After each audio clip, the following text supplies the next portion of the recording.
이 시간에는 보혈이란 제목으로 하나님 말씀을 전하겠습니다.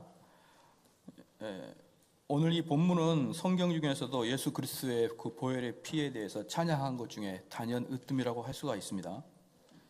이 본문은 예수 그리스도의 십자가 죽음이 왜 필요한지, 그뿐만 아니라 그 죽음에 의한 결과로 그 큰 기쁨과, 그리고 그 죽음의 결과로 그 십자가에서부터 나오는 능력의 원천이 무엇인지, 그러므로 하나님께서는 우리를 그 폭군처럼 아니면 또는 우리를 혼내키시는 그런 하나님인 것이 아니라 우리를 참으로 사랑하셔서 가장 귀한 것을 헌신하여 우리를 구원하시는 사랑의 하나님인 것이 이 본문에 다 나와 있는 것입니다. 히브리서 저자는 오늘 여기까지 올 때까지 상당히 많은 부분을 예수 그리스도의 부활과 승기에 대해서 말씀하셨고, 오늘은 대제사장 직분에 대해서 또한 말씀하실 겁니다. 히브리서 7장의 주제는 예수님은 현재 하늘에서 지금도 통치하고 계신다는 것이에요. 지금 하나님 옆에서 하늘에서 지금도 통치하시고 예수님 자신의 능력으로 말미암아 사역을 하고 있다는 것을 7장에서 보여줬고요. 그 다음에 8장에서는 이 하늘의 제사장 직분이 어떻게 이렇게 제사장 직분이 우리에게 어떻게 영향을 미치느냐, 그것은 새 언약을 통하여 언약을 미친다. 그럼 새 언약은 무엇이냐? 성령의 내주 및 사제의 은총으로 말미암아 우리에게 새 언약을 미치신다. 이게 주제예요. 8장 좀 어렵나요? 하늘의 제사장 직분인데 제사장은 어떤 거냐 그러면 우리의 죄를 대신해서 제사를 드려주는 것을 제사장이라 그래요. 그러면 어떻게 우리가 예수님께서 우리의 제사를 드려주느냐라고 할 때 옛 언약으로 파기하고 새 언약으로 말미암아 우리를 위해서 제사를 지내는데, 그럼 그 새 언약을 어떻게 드리느냐? 성령의 내주 및 사죄의 특징으로 드린다, 이 말입니다. 그리고 나서 오늘 9장 그리스도의 속죄라는 주제가 나오게 되는 것입니다. 히브리서 2장을 보겠습니다. 히브리서 2장을 보면은요, 2장 17절을 보겠습니다. 2장 27절을 보겠습니다. 죄송합니다. 2장 17절입니다. 2장 17절 같이 한번 읽겠습니다. 시작. 그러므로 저가 범사의 형제들과 같이 되심이 마땅하도다. 이는 하나님의 일에 자비하고 충성된 대제사장이 되어 백성의 죄를 구속하려 하심이라. 여기서 우리 2장 17절에서는 우리 예수님을 대제사장으로 비교했는데, 그럼 대제사장의 직분의 역할은 무엇이냐 그러면 우리의 죄를 대신 죄사함을 용서를 비는 사역을 하는 게 대제사장이에요. 그러니까 구약에 보면 선지자가 나오고 구약에 보면 제사장이 나오잖아요. 그럼 선지자 같은 경우는 하나님 말씀을 듣고 그것을 이스라엘 백성들한테 전파하는 게 선지자고, 제사장은 백성들의 죄를 용서를 해달라고 중재 역할을 하는 게 제사장입니다. 그렇기 때문에 이스라엘 백성들에게는 이 제사장이 오히려 선지자보다 더 편하죠. 왜냐하면 우리의 죄를 용서해달라고 하는 게 제사장이기 때문에. 그 다음에 조금 더 보겠습니다. 7장 27절 보겠습니다. 7장 27절. 같이 한번 읽겠습니다. 시작. 저 대제사장들이 먼저 자기 죄를 위하고 다음에 백성의 죄를 위하여 날마다 제사 드리는 것 같이 할 필요가 없으니 이는 저가 단번에 자기를 드려 이루셨습니다. 그러니까 지금 여기서 대제사장의 직분이 무엇이냐? 죄 용서함을 받는 제사를 드리는 것이다, 이 말이에요. 그러면 히브리서에서 지금 9장에서 말씀하고 있는 게 뭐냐면 우리 주님은 대제사장이다, 이 말이죠. 우리 주님은 대제사장인데 어떻게 우리를 죄에서 용서를 해주시느냐, 어떻게 우리를 대신해서 중보 사역을 하시느냐, 이것들을 지금 9장에서 보여주고 있는 것입니다. 그런데 이제 여기서 보면은 이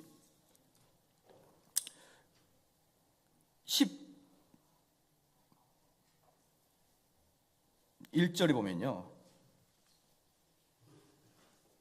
13절에 보면은 첫 번째, 염소와 황소의 피와 및 암송아지의 죄로 부정한 자에게 뿌려 그 육체를 정결케 하여 거룩케 하거든 이라고 했습니다. 그것은 무슨 말이냐 그러면요, 구약의 제사를 이야기합니다. 구약의 제사는 여러 짐승으로 그 피를 뿌려 거룩하게 했다, 이 말이에요. 이것은 무슨 뜻이냐 그러면 구약의 제사가 부족하다는 것을 보여주고 있는 게 아닙니다. 구약의 제사는 나름대로 괜찮았다는 뜻이에요. 왜냐 그러면 그 짐승의 피를 통하여 우리 육체를 정결케 하고 거룩하게 했다, 이렇게 나오지 않습니까? 구약의 제사는 그냥 형식으로만 지나가는 게 아니라 실제로 우리의 육체의 죄를 정결하게 하였던 그런 도구로 사용하였다. 이게 지금 13절의 말씀에 근거를 두고 있습니다. 그런데 문제는 뭐냐 그러면 이 육체의 더러움을 정결하게 하긴 하는데 9절 말씀 다 같이 한번 읽겠습니다. 시작. 이 장막은 현재까지 비우니 이에 의지하여 가르되 예물과 제사가 섬기는 자로 그 양심상으로 온전케 할 수 없나니. 그러므로 우리의 육체와 종교적인 행위에 있어서 잘못된 것을 구약의 제사로는 가능한데 실제로 우리 양심에서 있는 것을 깨끗해 하는 것은 부족하다는 것이에요. 그래서 우리가 첫 번째 오늘 볼 것 첫 번째 주제는 뭐냐면 그리스도의 피의 우월성입니다. 이 그리스도의 피의 우월성은 뭐냐? 구약의 제사는 우리 육체를 깨끗게 할 수 있으나, 그렇죠? 이 육체라는 건 무엇일까요? 육체라는 것은 우리의 종교적인 의식 또는 이스라엘 백성들의 공동체 안에서 포함되어 있는 것, 이러한 것들을 육체적인 의식이라고 하는 거예요. 여러분 왜 그러지 않습니까? 신약 성경에 보면 예수님께서 문둥병을 고치거나 장님을 고친 다음에 누구한테 가게 합니까? 제사장한테 보여라 이렇게 하지 않습니까? 그럼 제사장이 그걸 보고 이들이 문둥병이 고쳐졌다 이렇게 하게 되면 이스라엘 백성으로 포함시키는 것을 제사장이 하는 것이죠. 그러니까 구약의 제사는 육체로 병들었거나 도덕적 정결 의식에서 문제가 되었던 사람을 다시 회복시켜주는 일을 하는 게 구약의 제사장의 역할이었단 말입니다. 그렇기 때문에 그것에 대해서는 아주 훌륭했다 이렇게 이야기하고 있고, 그러나 문제는 뭐냐면 진짜 중요한 것은 무엇이냐? 우리 양심에 있는 것에 대한 것은 그 필요는 안 된다라고 이야기를 하고 있는 것이에요. 그래서 우리가 첫 번째 알아볼 주제가 뭐라고 했죠? 그리스도의 피의 우월성입니다. 그럼 구약은 실제로 구약의 주제는 뭐냐? 출애굽기 19장 5절 말씀에 너희가 내 말을 잘 듣고 내 언약을 지키면 너희는 모든 민족 중에서 내 소유가 되겠느니라 이렇게 말했습니다. 구약의 핵심이 뭐냐? 너희들이 만약에 이거 하면, 너희들이 이 율법을 지키면 뭐가 되겠다? 내 백성이 되겠다는 것입니다. 내 소유가 되겠다. 이게 구약의 흐름이에요. 이스라엘 백성에게 구약이라는 것은 바로 행위구원에 대한 이야기가 흔적이 남아 있습니다. 예를 들어 보겠습니다. 아담은 하나님의 형상으로 창조가 되었기 때문에 하나님의 모든 율법을 지킬 수도 있고 지키지 않을 수도 있는 그 능력에 자랐어요. 왜냐 그러면 아담은 창조하신 다음에 하나님이 보기에 심히 좋았더라 이렇게 칭찬하셨거든요. 그것은 뭐냐면 아담이 완벽하다는 뜻입니다. 그것은 육체적으로만 완벽한 게 아니라 하나님의 법을 지킬 수 있는 그 능력까지도 완벽했었습니다. 그래서 아담은 이 선악과를 먹으면은 죽을 것이고 먹지 아니하면 영원히 살 것이라는 하나님의 법도를 지킴으로 말미암아 죽을 것인지 살 것인지가 결정되는 것이에요. 즉 아담이 가지고 있는 구원을 그래서 다른 말로 행위 구원이라고 합니다. 하나님의 명령을 지키면 살 것이고 하나님의 명령을 지키지 않으면 죽을 것이다. 그래서 구약은 그 흐름이 면면이 흘러나옵니다. 그래서 방금 제가 말씀 읽어드렸던 19장 15절 말씀, 출애굽기 19장 5절 말씀에 너희가 내 말을 잘 듣고 내 언약을 지키면 너희는 모든 민족 중에서 내 소유가 되겠느니라 라고 말씀하는 거예요. 지켜라. 사랑하는 성도 여러분, 제가 여러분에게 행위구원이 뭔지를 제가 말씀을 드릴게요. 율법주의가 무엇인지를 말씀드릴게요. 이것을 여러분들이 알게 되면 깜짝 놀랄 겁니다. 첫 번째, 성경에서 말하고 있는 실질적인 율법주의는 한국에 없습니다. 왜 없냐 그러면 어느 교회에서 율법을 지키라고 말하는 경우가 어디 있습니까? 여기 있는 많은 분들이 각자 여러분들이 교회를 다니고 왔었죠. 처음부터 저랑 같이 있었지 않지 않습니까? 여러분이 수십 년 동안 교회를 다녔죠. 그러면 이따 끝나고 저한테 인사할 때 저한테 말해 보십시오. 목사님, 제가 다녔던 교회 목사님은 율법을 지키라고 했는데요. 그런 사람 있으면 저한테 한번 이야기하십시오. 제가 그분 교회 목사님 찾아가서 인터넷에 설교를 한번 들어보겠습니다. 최소한 제가 알고 있는 목사님들은요, 어느 누구도 율법 지켜라 라고 하는 사람은 없습니다. 그러므로 우리 한국에서는 바리새인처럼 율법을 지켜나가면서, 그렇죠, 안식일에는 아무것도 안 하면 말이죠. 얘네들은 안식일에 몇 걸음 이상 걷지 않습니다. 특별히 안식일에는 땅에다가 침도 뱉지 않아요. 왜? 땅속에서 내 아밀라제가 일을 하기 때문에. 내 아밀라제가 땅에서 일하기 때문에 땅에서 침도 뱉지 않습니다. 지금도 유대인들은 그럽니다. 지금도 유대인들 같은 경우는 엘리베이터 타면, 안식일에 엘리베이터 타면은 누르질 않아요. 왜? 일이니까. 서 있는 거죠. 이방인이 가면은 7층 이렇게 말하면 우리가 눌러주는 거예요. 걔네들은 일하지 않습니다. 지금도. 그렇게 율법을 지키는 교회가 대한예수교 장로교회 어디 있습니까 도대체? 그러니까 함부로 율법주의라 그렇게 이야기하지 마십시오. 율법주의라 이야기할 때마다 참으로 한심스러워요. 야, 너희들이 진짜 유대인처럼 한번 지켜볼래? 지금도? 유대인들은 말입니다. 그 뜨거운 여름에도 말이죠. 그 아르헨티나 가면 유대인들이 사는 지역이 엄청나게 많습니다. 엄청나게 사람 많아요. 그럼 뒷모습 보고 유대인인 줄 알아요. 왜? 걔네들은 항상 칠부 치마를 입고 다니거든요. 항상 칠부. 사람들이 딱 보면 유대인은 다 합니다. 그렇게 지금도 옷을 규율에 맞게 입고 다닙니다. 그리고 남자는 이상한 검은 옷이랑 검은 모자 쓰고 옆에 이상한 그 수염 같은 거 달고 다닙니다. 딱 보면 알아요. 걔네들은 복장조차도 완전히 율법에 의해서 갑니다. 그런데 우리나라 교회에서 누가 그렇게 율법을 지키라고 하는 사람이 어디 있습니까? 그래서 대한민국에는 성경에 말하고 있는 바리새인들, 성경에 말하고 있는 서기관들처럼 율법을 지키는 사람은 있다 없다? 없다라고 보면 되는 거예요. 없다. 그러면 진짜 율법주의는 뭐냐? 그러면 한국에 율법주의가 없느냐? 그렇지 않아요. 율법주의는 뭐냐 그러면 영어로 if 가정절을 이야기하는 것입니다. if절. if절이 뭐냐 그러면 만약에 뭐뭐하면 뭐뭐가 될 것이다가 if절이에요. 지금 무슨 말입니까? 내 행위에 따라 하나님이 움직이는 것을 율법주의의 정신이라 그래요. 내 행위에 따라 하나님이 움직여요. 어떻게 됩니까? 내가 열심히 박수치면 은혜가 내려오고, 내가 열심히 노력하면 하나님이 복을 주고. 이게 율법주의적 정신이에요. 이게. 그러니까 율법주의는 뭐냐 그러면 지금 한국에서는 구약을 지키는 율법주의는 없어요. 그러나 율법주의의 정신, 너희가 만약에 이 법을 지키면, 너희가 만약에 이것을 하게 되면 내가 이런 복을 주겠다. 이게 율법주의 정신이에요. 그러니까 율법주의 정신이 무엇인지를 딱 말하면은 많이 익숙하구나 이렇게 느껴지는 것이죠. 그런데 구약은 여전히 아담에게 했던 그 행위 구원론적 율법의식이 쫙 깔렸습니다. 그런데 문제는 뭐냐면요. 어느 누구도 구약에서 우리 하나님이 말씀해 주신 법도를 지켜낼 때가 없었고, 언제나 법을 어겨서 이스라엘 백성들은 진탕 두들겨 맞았습니다. 진탕. 그런데 한 번도 지킨 적이 없어요. 율법을. 이스라엘 백성들이. 나중에는 얼마큼 지키지 않았냐 그러면, 얼마나 지키지 않았냐 그러면 예수님이 이 세상에 왔을 때 그 예수를 보면서 메시아라고 알 수 있는 사람이 거의 없었습니다.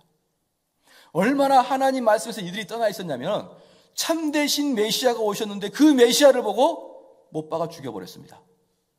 그렇게까지 영적인 눈이 어두워질 만큼 이스라엘 백성들은 율법을 지키지 않았습니다. 그리고 이스라엘 백성들은 역사 내내 하나님의 법을 어기고 하나님 법을 어길 때마다 두들겨 맞아서 그냥 온몸이 나근나근하게 두들겨 맞았던 역사를 여러분 잘 알고 계시지요. 그런데 이스라엘에게 하나님께서 주셨던 그 법칙은 얼마나 엄격한지요. 말로 할 수가 없는 것입니다. 예컨대 이겁니다. 어떤 여인이 혈류병에 걸려 있습니다. 또는 어떤 남자가 피부병이 걸렸어요. 근데 피부병에 걸렸던 사람이 지나가다가 어떤 나무를 툭 치고 지나갔습니다. 그런데 제가 지나가다가 모르고 툭 치고 지나갔어요. 그러면 저는 그것을 모르지만 죄를 진 겁니다. 어떤 혈류병 앉은 연인이 어떤 돌에 좀 앉아있다가 지나갔습니다. 그런데 나는 뭣도 모르고 뒤에 가다가 더워서 돌에 덜퍼덕 앉았다가 지나갔습니다. 그러면 나는 모르지만 그건 뭐예요? 율법을 어기는 거예요. 이런 법을 어떻게 지키란 말입니까 도대체? 이 나무에 누가 손대고 제가 무슨 잘못했습니까? 지나가다 스친 건데. 그래서 혈류병 앓은 여인이 그 이스라엘 사람들, 유대인들이 가득 찼을 때 예수님 옆에 있어서 그때 이 혈류병 앓은 여인이 두려웠던 이유가 뭐냐면 그 여인은 돌로 맞아 죽을 운명이거든요. 왜? 돌아다니면서 수많은 사람들과 몸을 부딪혔기 때문에 모든 사람이 부정하게 돼버린 겁니다. 그러므로 욥은 자기와 자기 자녀들이 알지도 못한 죄에 대해서 제사를 지내는 것입니다. 속죄 제사를. 내 죄를 용서해달라고. 알지 못하는 죄를 용서해달라고 매번 제사를 드리는 거예요. 도대체 이런 율법을 어떻게 지킬 수가 있겠습니까, 저희들이? 그럼 물어보겠습니다.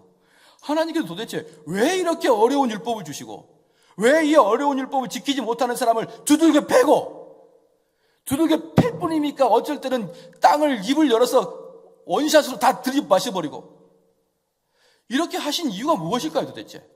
왜 이렇게 엄격한 율법을 주시고, 이 율법을 지키는지 보자 그래서 매번마다 단 한 명이라도 지킨 사람이 있으면 모르는데 단 한 명도 지키는 사람이 없어요.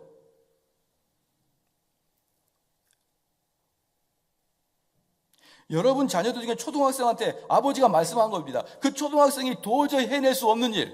아이야, 이리 와라. 내 아버지. 아버지가 오늘 아침에 출근해서 저녁에 올 때까지 너 이거 미분적분 완전히 끝내놔라. 아버지, 저는 할 수 없는데요. 내가 보겠다. 만약에 못하면 발모가지를 뿔랑 그냥 알지. 그래서 갔다 와가지고 미적분이 뭡니까? 아무것도 못한 걸 보고 후들겨 펴니다. 그 다음날 또 아야, 내가 미적분 못하는구나. 그러면 이제는 네가 도형을 해라. 각도 재고 예각 뭐 이렇게 해가지고 못하면 너한테 두들겨 맞을 것이다. 갔다 오니까 또 아무것도 못 해놨습니다. 또 두들겨 팼어요. 여러분, 이게 정상적인 아버지입니까? 정상적인 아버지 맞습니까? 근데 구약에서는 단 한 명도 구약의 율법을 지킨 사람이 없지 않습니까? 어느 누구도. 근데 이렇게 엄청난 어려운 율법을 주신 다음에 지켜라. 못 지키면은 나한테 두들겨 맞고 지키면 내 백성이 되겠느니라. 사랑하는 성도 여러분, 여러분 자녀를 한강에 뚝 던져놓고 헤엄쳐 나오면 내 아들, 못 나오면 너는 끝이야. 이건 너무나 어렵잖아요. 그 아이에겐 그걸 지켜낼 수 있는 방법이 없잖아요. 이스라엘 백성은 그 율법을 지킬 수 있는 능력이 없지 않습니까? 그럼 하나님께서 그 율법을 왜 주셨습니까? 시작. 너희들은 죽었다 깨나도 율법으로는 구원 못 받는다는 걸 보여주기 위해서입니다. 너희들은 절대로 안 된다. 그러니 너희들 바당바당 거리지 말고 그리스도를 믿어라. 그게 신약입니다. 그게 오늘 히브리서 말씀이에요. 8절 말씀에 오늘 본문 지난주에 9장 했죠. 9장 8절 말씀에 같이 한번 읽겠습니다. 시작.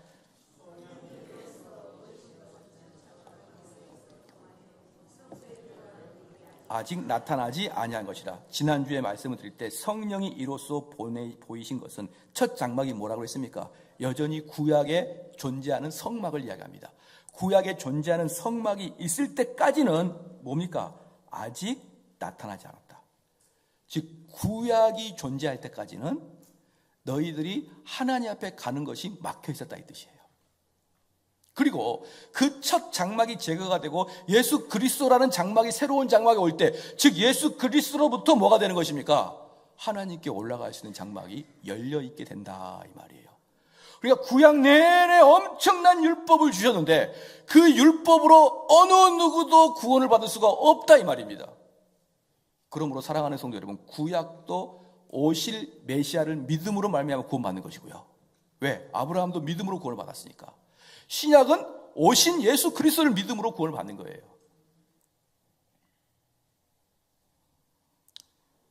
그래서 너희들은 예수 그리스도를 의지하고 예수 그리스도의 보혈의 피로 말미암아 너희들이 구원을 받을 수 있다. 이게 지금 오늘 첫 번째 주제였던 것입니다. 그래서 그리스도의 피는 과거에 짐승을 잡아서 죽였던 그 제사의 그 임시 방편적인 것과 비교할 수 없을 정도로 그리스도의 피는 단번에 제사를 드림으로 너희들이 그 보혈의 피를 통하여 구원을 성취하였다 이 뜻입니다.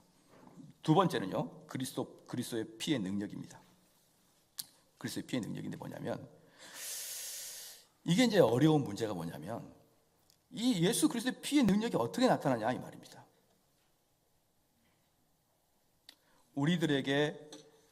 우리가 예수님에게 아까 우리 배장로님께서 기도하실 때 구원받은 자가 더욱더 성화의 삶, 하나님의 영광을 돌리는 삶을 살게 해달라고 기도를 했는데, 문제는 죄를 지으면 그렇게 못한다는 거예요. 죄를 지으면. 내가 하나님으로부터 용납을 받았어요. 용납 받았는데 내가 죄를 계속 지게 되면은 비록 그가 구원을 받았을지라도 하나님께 못 가는 겁니다. 하나님께 못 가는 거예요. 왜? 두렵거든요. 그런데 문제는 뭐냐면 하나님이 저와 여러분에게 전부 다 우리들 마음속에 양심을 하나씩 주셨습니다. 그런데 양심은 내게 아니라고요. 내게 아니에요. 하나님의 것입니다. 여러분의 손은 여러분 거예요. 그래서 여러분 마음대로 쓰면 됩니다. 들었다가 놨다가, 컵을 들었다가 놨다가, 그렇죠? TV를 돌렸다가. 이 돌린 것은 30년 전 이야기군요. 이 TV를 이렇게 리모컨을 누르다가, 예, 이렇게 뭐 마음대로 사용하잖아요. 밥을 먹었다가 먹어요. 여러분 이 손은 여러분 거예요. 눈도 여러분 거죠. 봤다가 감았다가 눈을 돌렸다가 마음대로 할 수 있습니다. 때로는 코는 절제가 안 되게 갑자기 들어온 냄새를 어떻게 막아낼 수 없는 방법은 없지만 때로는 그래도 코를 막음으로 그래서 내 신체는 거의 대부분 내 겁니다. 내가 스스로 컨트롤할 수 있어요. 근데 양심은 컨트롤 못합니다. 그래서 양심은 내게 아니에요. 양심은 하나님이 우리에게 보내주신 보초병입니다. 하나님이 보내주신 보초병. 그래서 양심은 내 의지와 전혀 상관없이 쿵딱쿵딱 뜁니다. 내 의지와 전혀 상관없어요. 그래서 하나님께서 천상에서 우리 마음속에 양심을 주심으로 우리 마음속에 양심을 통하여 이 정대훈이라는 자를 감시 감독하고 나를 체포해버립니다.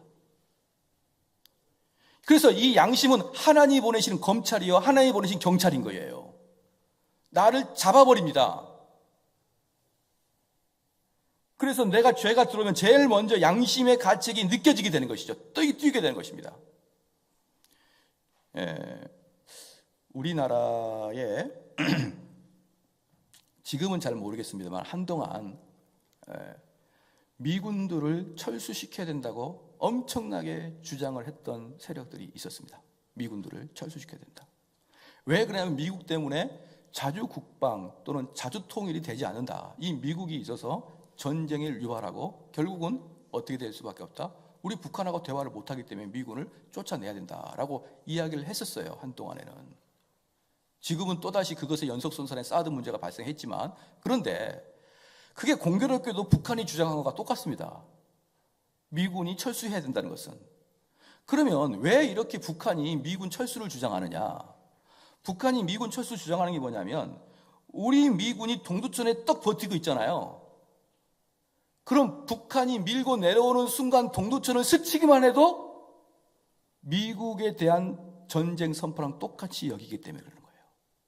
그러니까 미국 부대가 단 한 명이라도 있으면 거기를 스치고 지나가면은 그 대국을 향한 전쟁 선포가 되기 때문에 감히 어느 누가 전 세계 1등 국가인 그 어느 조사에 보니까 미국의 군사력은 1등인데 2등, 3등, 4등, 5등, 6등, 10등까지 다 합쳐도 미국을 못 이긴다고 합니다. 그러니까 어느 누가 그 미국이 있는데 이 전쟁을 일으킬 수가 있겠습니까?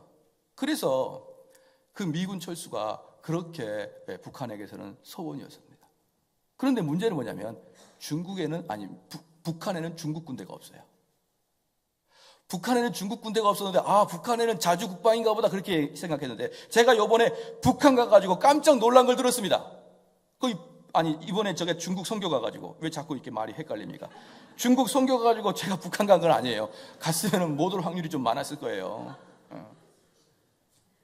제가 중국에 가서 그 북한 출신들하고 대화를 좀 했었습니다. 북한 출신들. 그들은 다 함경북도 분들인데 참 그분들을 이렇게 보면서 감회가 새롭더라고요. 나이가 한 50대 되는데요. 얼굴 보고 이야기할 때, 나 초등학교 때 도덕 시간에 당신들 머리에 뿔 난 줄 알았는데 얼굴 막 이렇게 눈 올라가고 뻘거고 뭐 뿔 난 줄 알았는데 보니까 똑같더라고요. 참 감회가 새롭습니다. 제가 어릴 때 괴물이라고 생각했던 사람과 같이 식사하고 성경 말씀 나누는 거 생각하니까 세상이 참 많이 달라졌구나 그런 생각이 드는데 그분이 저한테 얘기해 준 게 뭐냐면 북한에는 그 철책선, 휴전선 바로 뒤에 중국 초소가 하나 있대요. 초소. 거기서 5명인가 근무한다며 교대로. 그래서 거기에서 문제가 있다면 중국한테 본토로 이렇게 연락을 해요. 그런데 우리 남한이 올라가서 거기를 스치는 순간 중국을 향한 전쟁이 돼요. 초소 하나만 있어도. 그러니까 우리는 미군이 있고 북한은 중국군이 딱 철책선 근방에 있음으로 말미암아 전쟁이 되는 순간 자연스럽게 미국과 중국이 들어오게 되어 있습니다. 자연스럽게. 그러니까 함부로 전쟁 난다 이런 말 하지 마십시오. 큰일 납니다. 이게 전 세계 전쟁이 되고 말아요. 양심이 그렇습니다. 우리의 마음의 제일 끝에도 제일 먼저 두고 죄가 우리에게 딱 들어오는 순간 그 양심은 하나님께 곧바로 보고합니다. 그러면서 하나님이 그 양심을 쿵떡쿵떡쿵떡하게 합니다. 사랑하는 성도 여러분, 그런데 문제가 있습니다. 이 양심은 검찰입니다. 이 양심은 수사관이에요. 그래서 그 양심은 여러분이 죄를 지을 때마다 끝까지 추적해가지고 여러분을 잡아내버립니다. 절대로 놓치는 법이 없어요. 여러분을 딱 잡아가지고 하나님께 보고합니다. 하나님, 1999년 3월 며칠 날 홍길동이가 엄청난 큰 죄를 졌습니다. 이거 하나님께 보고합니다. 올리는 거예요. 보고 올릴 때마다 내 마음은 쿵떡거립니다. 그런데 그 보고를 그 양심이라는 그 돌판에다가, 양심이라는 돌판에다가 철로 써버립니다. 절대로 지워지지 않게. 그런데 경찰과 검찰은 수사권으로 있는 거예요. 누군가를 잡아내는 그 법은 있습니다. 그런데 석방시켜줄 권한은 검찰과 경찰에게는 없어요. 없습니다. 만약에 여러분들이 어떤 사람을 딱 죄인을 잡았는데 경찰서에 끌고 와서 조사하고 있는데 그 경찰서 파출소 소장이 얘는 내가 아는 사람인데? 그래서 걔를 몰래 도망 보냈다. 그럼 그 사람은 잘립니다. 그 사람은 죄인이 되는 거예요. 무조건 일단 범죄가 되고 기록이 남기 시작하면 그때부터는 경찰은 절대로 이 사람을 석방시켜 줄 수 없어요. 그러면 그 사람을 석방시킬 수 있는 유일한 사람 누구냐? 재판장과 대통령입니다. 대통령이 8.15 특사 때 석방해라 이렇게 하죠. 그러므로 우리나라는 어떻게 됩니까? 범인을 잡은 사람 따로, 범인을 관리하는 그런 감옥 따로, 범인을 석방해주는 사람 따로 이렇게 구별되어 있는 것이에요. 마찬가지로 하나님의 법도 우리를 잡는 법, 즉 양심의 법이 우리를 잡고 그 다음에 그 양심의 법은 절대로 우리의 죄를 용서해 주지 않습니다. 우리의 죄를 용서해 주는 것은 다른 기관이 용서해 주시는 거예요. 그게 바로 무엇이냐? 바로 예수 그리스도의 보혈의 피라 이 말이에요. 보혈의 피. 그래서 우리는 어릴 때부터 엄청나게 진 죄들이 엄청나게 많아요. 사랑하는 성도 여러분, 그 죄는 어떻게 돌판에다가 철글로 써놨기 때문에 지워지지가 않습니다. 10년이 지난 다음에 지워진다고요? 그렇지 않습니다. 10년이 지난 죄도 여러분 깊숙하게 써놨기 때문에 잊어버리지 않아요. 예컨대 10년 전에 죄를 지었던 장소를 다시 한번 가보십시오. 그러면 그것이 잊어졌다고 생각했는데 그 내용이 선명하게 다시 떠오르는 걸 발견할 것입니다. 죄는 말이에요, 우리 양심이 깊이 각인됐기 때문에 여러분 죽을 때까지 잊어지지 않고 죽을 때까지 여러분의 양심을 찔러댈 것입니다. 그런데 그 양심을 찔러대기 때문에 우리는 하나님 앞에 못 가는 겁니다. 어때요? 아담과 하와가 죄를 짓자 아담아 네가 어디 있느냐 라고 할 때 아담이 첫 번째 반응이 뭡니까? 하나님께 가기를 싫어하지 않습니까? 똑같아요. 우리가 죄를 짓습니다. 우리가 비록 거듭난 이유라 그래도 우리가 죄를 지어요. 그럼 우리가 눈을 감고 하나님을 찾을 때마다 두려운 마음에 나 같은 죄인이 무슨 하나님께 기도한단 말입니까? 그래서 양심의 가책을 받음으로 말미암아 우리가 하나님께 나아가는 것이 방해받기 시작합니다. 그러므로 사랑하는 성도 여러분, 14절 말씀 한번 읽어볼까요? 14절 말씀 같이 한번 읽겠습니다. 시작. 하물며 영원하신 성령으로 말미암아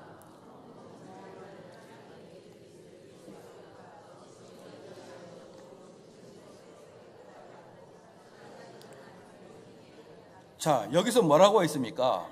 결국 맨 마지막에 너희들의 양심을 깨끗게 하신 이유는 하나님을 섬기게 하려고 하는 것이에요. 하나님을 섬기게. 그러므로 사랑하는 성도 여러분, 예수 그리스도께서 우리의 그 양심에 있는 그 엄청나게 스크래치 당한 것, 깊이 당한 것, 수많은 죄들, 이것들이 눈만 감으면 양심이 나를 찔러댑니다. 너 같은 놈이 무슨 교인이야? 너 같은 놈이 뭘 한다고 그렇게 경건한 척하고 있어? 다 아는데 이렇게 찔러대는데 구약의 양과 염소를 잡아서는 이게 해결이 안 된단 말이에요. 이게 해결이 안 돼요.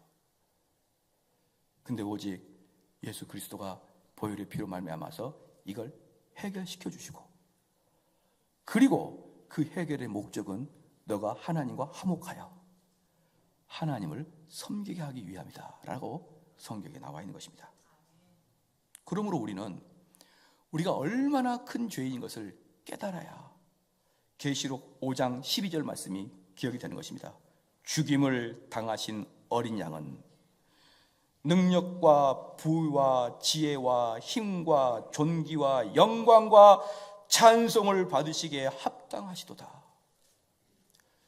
우리의 존재가 얼마나 더럽고 추한 놈인 것을 알았을 때 우리 예수 그리스도의 십자가의 죽음이 얼마나 찬양을 받기에 합당한 일인지를 우리는 깨닫는 것입니다.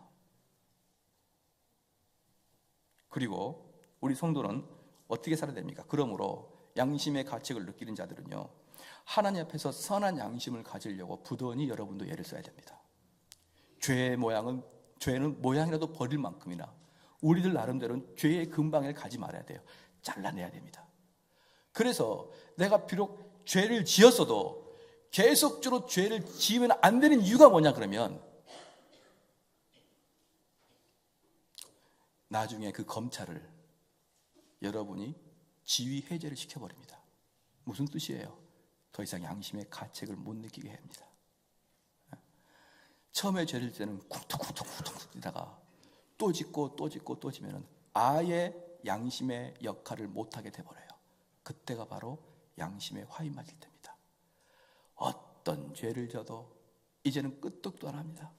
어떤 설교 말씀을 들어도 네가 목사니까 너는 그렇게 이야기해, 다 흘러버립니다. 그렇게 되면 무엇이 제일 무섭습니까? 바로 회개하지 못해요, 그 사람들은. 그래서 이번 주 수요일부터 회개에 대한 설교를 하는데, 여러분 시간이 되면 다 와서 들어야 됩니다. 회개가 무엇인지 알아야 되고, 회개는 모든 신앙의 시작이고, 이 회개가 되지 않은 모든 신앙은요 다 가짜인 것입니다. 그래서 우리는 하나님 앞에서 선한 양심을 지켜드리려고 부단히 애를 써야 되고요, 우리의 생각을 성경 말씀에 합당하게 하도록 노력을 해야 됩니다. 그리고 우리의 삶의 근거를 하나님 말씀의 근거를 둬야 됩니다. 그리고 나서, 이렇게 하고 나서 그 다음에 우리는 사람들에게는 최악을 기대하고 하나님께는 최선을 기대하는 삶을 살아야 됩니다. 사랑하는 성도 여러분, 지금의 사회가 가장 큰 문제가 뭔지 아십니까? 가장 큰 문제는요, 이 세상이 살만하다는 것입니다. 이 세상이 살만하다는 거짓된 그런 사상 말입니다. 아직도 살만한 세상이다라고 말하는 게 거짓된 세상입니다. 사실은 이 세상은 죄의 구덩인 것이에요. 그래서 우리 성도들은 사람들을 대항해서 볼 때 가장 먼저 그 사람을 향해서 최악을 기대하면 되는 것입니다. 최악을. 어떤 사람에게 기대 자체를 하지 말라는 것이에요. 오직 우리에게 만족을 주실 분은 하나님 외에는 없는 것입니다. 할렐루야. 교회에서 어떤 분들이 툭 하면 상처를 받았다 이렇게 말씀을 하는데, 여러분 상처받지 말기를 바랍니다. 왜 그러냐 그러면요, 주로 상처는 누가 받는 것입니까? 사람들을 통해서 받는 것이죠. 즉 사람들에게 여전히 기대하고 있다 이 말이죠. 근데 지금도 제가 사람들에게 최악을 기대하라고 했지 않습니까? 보십시다. 상처는 쑥덕쑥덕 거릴 때 비로소 상처를 받는 것이에요. 누군가가 나를 뒤에서 쑥덕거릴 때 상처를 받는 것입니다. 누가 나를 뒤에서 오해할 때 상처를 받는 것입니다. 누가 나를 잘못 판단했을 때 상처를 받는 것이에요. 그러면 내가 남의 걸 도둑질하게 되면 나는 한 사람에게 죄를 지는 것입니다. 내가 다른 사람과 간음을 하게 되면 두 사람이 죄를 지는 것입니다. 근데 쑥덕거리면 세 사람이 죄를 지는 것입니다. 말하는 자와 말을 듣는 자와 말을 당한 대상자가 세 명이 다 죄를 짓게 되는 것입니다. 세 명 다 낙심하게 되는 것입니다. 그러므로 사랑하는 성도 여러분, 도둑질과 간음보다 더 흉악한 게 쑥덕거림입니다. 그런데 돌이켜 보십시다. 제가 얼마나 많이 설교 시간에 쑥덕거리는 것이 엄청난 큰 죄라는 것을 설교를 했습니다. 그럼에도 불구하고 여전히 쑥덕거리는 사람은 그가 그리스도인 맞습니까? 그건 그리스도인이 아니에요. 그럼 교회에서 여전히 쑥덕거림을 통해 마음의 상처를 받은 사람들이요, 당신들은 교회에서 불신자를 통해서 상처를 받는 것이에요. 그런데 어떻게 교회에서 그럴 수가 있니라고 말을 하게 되는 것입니다. 그건 여러분 잘못된 것이에요. 어차피 불신자는 우리가 당해낼 재간이 없습니다. 어차피 불신자의 입은 어느 누구도 그 입을 닫게 할 수 없습니다. 그건 오직 하나님께만 하실 것이에요. 그럼 우리는 무엇입니까? 그 불신자가 있다는 걸 인정을 해야 됩니다. 그리고 그가 쑥덕거리는 것에 대해서는 I'm okay 해야 되는 것이에요. Okay. No problem. 왜? 그들은 불신자니까. 근데 그 사람을 향해서 어떻게 교회에서 나한테 그럴 수가 있니? 라고 말하는 것은 여전히 신앙을 모르는 사람의 특징입니다. 그러므로 남을 쑥덕거리는 사람은 정말 구제불능이지만 그 쑥덕거림을 두고 상처받은 사람도 똑같습니다. 신앙의 색채가 없는 것, 신앙의 식견이 없는 건 똑같아요. 사랑하는 성도 여러분, 여러분 머리 꼭 기억하십시오. 남을 비방하고 남을 흠담하고 남을 쑥덕거리는 것은 우리 주님께서 제일 싫어하는 죄 중에 하나이고, 그 죄를 끊임없이 하는 것은 불신자의 전형적인 특징이고, 그것 때문에 여러분이 혹시 입방아에 오르내리면 그것 때문에 마음을 쓰지 않기를 주의로 축원합니다. 왜? 우린 사람에게 최악의 것을 기대해야 되니까. 그리고 최선의 것을 주신 이는 우리 하나님이신 것입니다. 여러분, 우리가 인간이 얼마나 최악인지 제가 좀 증명을 해볼게요. 우리가 어릴 때부터 지금까지 살아오면서 얼마나 많은 사람들을 말로 상처를 줬습니까? 얼마나 많은 사람들을 말로 폐부를 찔러댔습니까? 우리가 얼마나 많은 사람들의 마음을 갈라놨습니까? 그런데 문제는 뭔지 아십니까? 자기가 다른 사람에게 상처를 준 것을 자기만 잘 몰라요. 자기만. 뻔히 아는데 딱 보면은 상처를 주고 있는데 자기는 스스로 정의롭습니다. 그런 데 많죠.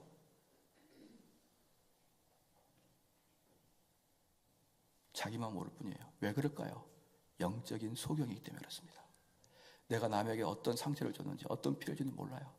여러분, 학생들이 있죠? 학생들, 그죠?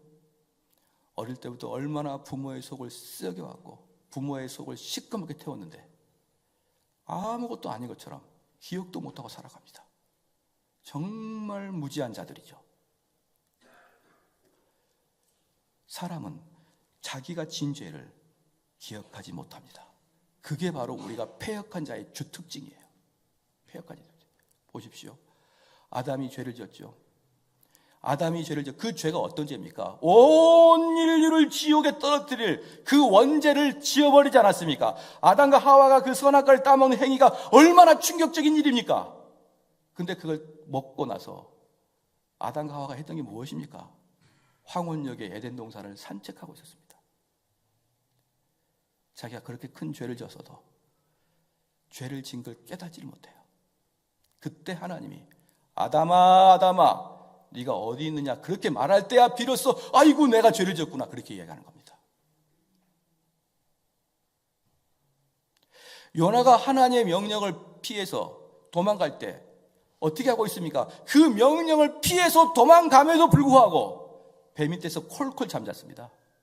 그럴 때 풍랑이 불어서 일었을 때야 비로소 아이고 내 죄 때문에 풍랑이 불어 일었습니다 이렇게 얘기하지 않았습니까? 마찬가지로 여러분 죄 스스로 못 발견합니다. 제발 나 죄 없다 이야기하지 마십시오. 나는 잘못 없고 제가 잘못했다라고 이야기하지 마십시오. 단지 내가 내 죄를 발견하지 못할 뿐입니다. 그러면 하나님께서 우리 눈을 뜨게 해주시고 우리를 조명하시고 말미암아 하나님의 말씀으로 내 눈이 뜨여지면 내가 엄청나게 많은 사람에게 상처를 주고 엄청나게 사람에게 실망을 줬다는 것을 깨닫고 통곡하며 울게 될 것입니다. 그런데 사랑하는 성도 여러분, 우리들 그렇게 해보셨나요? 정말 내가 다른 사람에게 가슴 깊이 그들을 찔러서 그들을 상처 줬던 것에 대해서 정말 여러분 통곡해 보셨나요? 아니면 지금까지 한 번도 다른 사람에게 상처를 주지 않았습니까? 기억이 안 나십니까? 이게 바로 우리 인간의 실상입니다. 그렇게 자기는 다른 사람에게 상처를 줘놓고 기억하는 것이라고는 내가 다른 사람에게 상처받은 것만 기억합니다. 정말 무지무지합니다. 정말 무섭습니다. 사랑하는 성도 여러분, 결탄코 사람들에게 선한 걸 기대하지 않기를 주로 축원합니다. 사람은 무조건 악한 것을 뿜어내게 되어 있습니다. 모기는 천성적으로 피를 빨아먹듯이 우리 사람은 천성적으로 죄가 나오게 되어 있는 것이에요. 그런데 이사야서 1장 18절 말씀에 너희의 죄가 주홍 같을지라도 눈과 같이 희어질 것이요. 할렐루야. 그런 나에게, 그런 못돼 먹은 나에게 우리 주의 보혈의 피가 주홍 같은 나의 죄를 눈처럼 희게 해주시겠다라는 것입니다.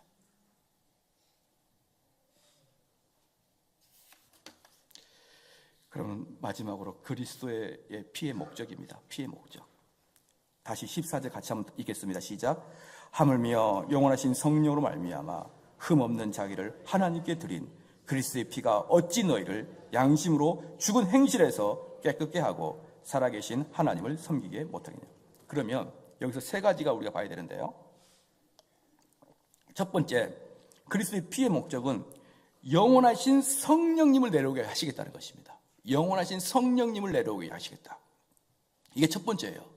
그러면 여기서 지금 잘 기억해야 됩니다. 우리 예수님의 어떤 직분을 지금 이야기하고 있는 것이죠? 대제사장의 직분을 이야기하고 있는 것이에요. 그래서 구약에서는 양과 염소와 그 황소를 통해서 죄를 회개하고 있고, 그러면 대제사장은 그런 짐승의 피가 아니라 단번에 드려지는 예수 그리스도의 보혈의 피로 말미암아 우리 죄를 용서하시는데 그의 방법이 뭡니까? 성령을 보내주겠다는 거예요. 성령을. 그래서 성령을 보내신 궁극적이고 첫 번째 이유가 우리 죄 용서함입니다. 우리 죄 용서함이에요. 순복음교회에서는 순복음교회에서는 성령 역사의 첫 번째 기능을 방언이라고 보고 있죠. 그러지 않아요. 죄 용서함이 첫 번째입니다. 그런 말미암아서 우리가 그리스도인 자들은 죄 용서함의 경험을 하게 되는 것입니다. 사랑하는 성도 여러분, 이거 하나만 잘 기억하길 바랍니다. 정말 이 사람이 그리스도인이냐 그리스도인이 아니냐의 기준이 있습니다. 그 기준은 뭐냐면 내가 열심히 말씀을 보느냐, 내가 기도를 하느냐, 내가 설교를 듣느냐, 이게 그리스도인의 기준이 아니에요. 그리스도의 기준은 내 안에 성령이 계시냐예요. 내 안에 성령이 계시지 아니하면 아무것도 아닌 것입니다. 예컨대 지금 저는 여러분께 설교를 하고 있습니다. 여러분들은 제 설교를 듣고 있어요. 그러나 성령의 역사가 아닌 사람들에게는요, 저나 여러분이나 설교를 하는 자나 설교를 듣는 자나 성령의 역사가 없으면 그 누구도 그리스도 안에 갈 수 없습니다. 그냥 듣고 마는 거예요. 우리는 저에게 맡겨진 이 일을 성실하게 하지만 이 성실하게 하는 것 위에 성령께서 역사가 돼야만 이게 유효하게 결론이 되는 것입니다. 그래서 사랑하는 성도 여러분, 우리 그리스도의 보혈의 피는 성령으로 말미암아 여러분이 죄 용서함을 받는 것을 인치시더라 이 말입니다. 할렐루야. 그걸 경험해야 됩니다. 그래서 참된 성도들은 내가 주 앞에 죄 용서 받았다는 것에 대한 기쁨이 있는 거예요. 그래서 제가 누차 말씀을 드리지만 한쪽에서는 내가 나 때문에 우리 주님이 이 속에 있는 양심을 제거해 주려고 그 보혈의 피를 흘리신 우리 주님, 죄송합니다 우리 주님, 내 같은 이런 더러운 놈을 해서 우리 주님께서 돌아가셨군요, 죄송합니다라고 마음이 있지만 또 한편으로는 그 양심을 피로 덧입혀 주셔서 더 이상 그 스크래치가 보이지 아니하는 그 양심을 보면서 하나님을 찬양하는 것입니다. 하나님 찬양하는 것입니다. 기뻐하는 것이에요. 그러므로 14절에 좀 더 읽겠습니다.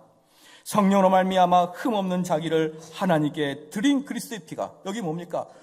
성령으로 말미암아 흠없이 만들었다는 것이에요. 그렇기 때문에 우리 양심을 더 이상 그 흠 있게 놔두는 게 아니라 흠없게 만들고, 그리고 하나님께 드린 그리스도의 피가 어찌 너희 양심으로 죽은 행실에서, 여기 죽은 행실이 뭐냐 그러면요, 죽은 행실이 뭐냐 그러면 여러분이 죽음과 함께 사라질 것들의 행실을 말하는 것입니다. 죽음과 함께 사라질 것들의 행실을 말하는 거죠. 예를 들어 뭡니까? 권력과 명예와 재물과 건강과 모든 것들은 여러분이 죽음과 동시에 모든 게 사라집니다. 그래서 죽은 행실은 나쁘다고 말할 수는 없겠지만, 죽은 행실, 우리가 죽으면 없어질 그런 행실들이 있지 않습니까? 죽은 행실들은 나쁘다고 말할 수 없지만 영원한 관점에 있었을 때는 아무 유익이 없는 거예요. 아무 유익이 없는 거예요. 많은 사람들이 참, 우리나라는 참 재밌는, 저희가 이제 죄송한 말씀이지만 제가 뭐 세계사를 다 본 건 아니니까요. 뭐 세계 200 몇 개 국가가 있는데 그 역사를 제가 어떻게 다 보겠습니까? 그러나 주요한 국가들을 봤을 때, 우리 대한민국은 주요한 국가 중에 하나니까 주요치 않는 국가는 잘 안 보게 되는 것이죠. 주요한 국가를 봤을 때, 우리나라 대통령을, 또 주요한 대통령을 봤을 때, 뭐 주요하지 않는 대통령 윤보선이나 최기하 이런 분 빼고 주요한 대통령을 봤을 때 이승만, 박정희, 전두환, 그 다음에 노태우, 힘들어요. 김영삼, 김대중, 노무현, 이명박, 박근혜.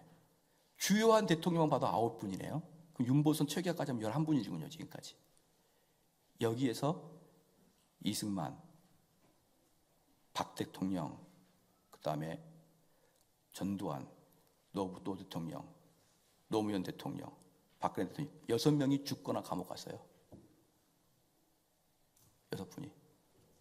감옥 가지 않는 분은 김대중 대통령, 그 다음에 김영삼 대통령 안 갔나요? 이명박 대통령. 이분들이 안 간 이유는 죄가 없어서가 아니라 그 다음 정권이 같은 당에서 나왔기 때문에 용서받은 거겠죠. 이명박 대통령도 따지고 되고 4대강 뒤지고 보면 뭔가 비리가 나오지 않겠습니까? 그럼 결국은 아마 정권이 바뀌었다 그러면 감옥에 갈 수도 있었습니다. 권력의 끝은 감옥이었습니다. 그런데 우리는 그 권력의 끝을 향해서 줄기차게 달려가잖아요. 아무것도 아닌데. 여러분 무섭지 않습니까? 그리고 주요한 국가에서 이렇게 전직 대통령이 싹 다 몰락당하는 경우가 도대체 어느 나라가 있습니까? 어느 나라가 있죠?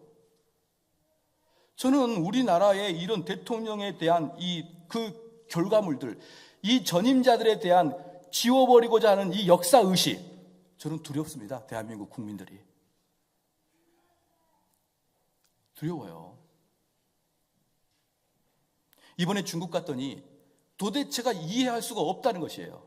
왜냐? 최고 존엄자는 실수해도 중국은 다 눈 감는답니다. 왜? 그 나라의 부끄러움이니까. 아무리 최고 존엄자다가 그들도 다 알아요. 원자버 같은 경우는 한 번 뒤에서 받는 걸 뭐라 그래요? 비리를 받으면 한 번 그 돈을 받으면 조 단위로 받는다. 조 단위로. 원자바오 같은 경우. 그런데 손도 안 댑니다. 시진핑이도. 왜? 존엄자는 놔둬야 된다. 그 생각이 있기 때문에. 그런데 어쨌든 그 중국 제가 좋아하는 건 아니지만 문제는 뭐냐 그러면, 그렇다고 해서 제가 중국을 좋아하고 그런 건 아니에요. 문제는 뭐냐 그러면 우리가 권세 자리에 올라가도 그 다음은 지옥이잖아요. 우리가 아무리 높은 데 올라가도 떨어질 때는 순식간에 떨어지지 않습니까?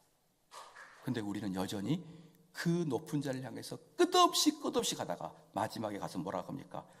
야, 죽은 행실이었구나. 이게 죽은 행실이었구나. 보편적인 사람들은 이렇게 말합니다. 가난한 자들이 순수하고 없는 자가 순수하고, 그렇죠? 나이 든 자가 순수하고, 그렇게 생각할 수 있지만 그러지 않아요. 계곡에 있는 사람들은 저 산꼭대기에 올라가게 되면 하늘과 가까워질 거라고 생각합니다. 그래서 계곡에 있는 자들은 욕망과 욕구가 훨씬 강합니다. 근데 산 정상에 올라간 사람들은 아무것도 아닌 걸 깨닫고, 전도서에서 솔로몬이 이야기했듯이 헛되도다 그렇게 이야기해요.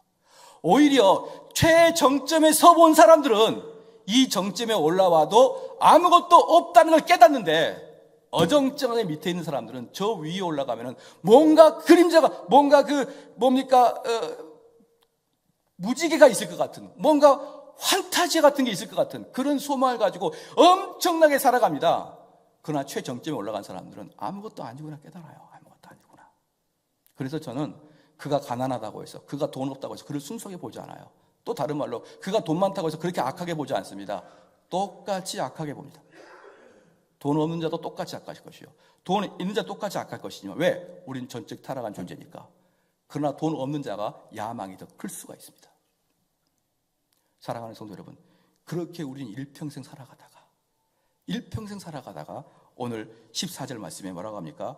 죽은 행실에서 깨끗게 하고, 우리의 그 죽은 행실이었었는데 우리는 도저히 그 깨끗게 할 수 없어요. 근데 예수 그리스도의 보혈의 피는 그것을 깨끗게 해준다는 것입니다. 살아계신 하나님을 섬기게 못하겠느냐, 그리고 우리가 하나님을 섬길 수 있는 마음을 주시겠다. 할렐루야. 사랑하는 성도의 말씀의 결론을 맺겠습니다. 우리는요, 교회 온다고 되는 게 아니에요. 우리 교회 온다고 이미 마음속에 죽은 행실로 가득 차 있잖아요. 죽은 행실의 소망이 우리 몸속에, 머릿속에 가득 차 있지 않습니까?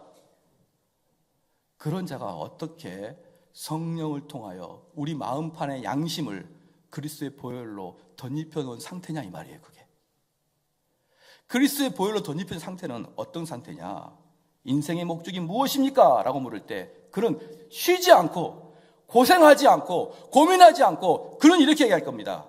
하나님을 영화롭게 하고 하나님을 영원토록 즐거워하는 것이 인생의 목표입니다. 그럼 하나님을 영화롭게 한다는 게 무엇입니까? 여러분이 이것을 이룰 때 가장 기쁜 것이 영화롭게 하는 것이에요. 예를 들어서 사업에서 성공할 때 가장 기쁩니까? 그 사람은 사업을 영화롭게 하는 거예요. 내 자녀가 잘 됐을 때 가장 기쁩니까? 내 자녀를 영화롭게 하는 것입니다. 근데 하나님께 예배드리는 것이 가장 영화로운 사람은 하나님께 예배를 드리는 자입니다. 할렐루야. 제가 소실적에 이렇게 설교했었습니다. 아마 제가 몇 번 더 설교했던 것 같은데, 그 죄사함과 어떤 고백록적으로 한 번 더 말씀을 드리면요, 저는 과거에 교회가 어떤 존재냐면, 일주일 동안 세상에서 열심히 살다가 지친 몸을 이끌고 교회에 와서 영적인 주유소가 되어서 충전하여 충만히 기쁨이 있어서 다시 일주일 동안을 살아갈 때 힘있게 살아가기 위해서 교회가 존재한다고 생각을 했는데, 그건 저의 교만이고 왜곡된 생각입니다. 교회는 일주일 내내 여러분이 삶의 현장에서 예배드리기 위한 목표로 교회를 와야 됩니다.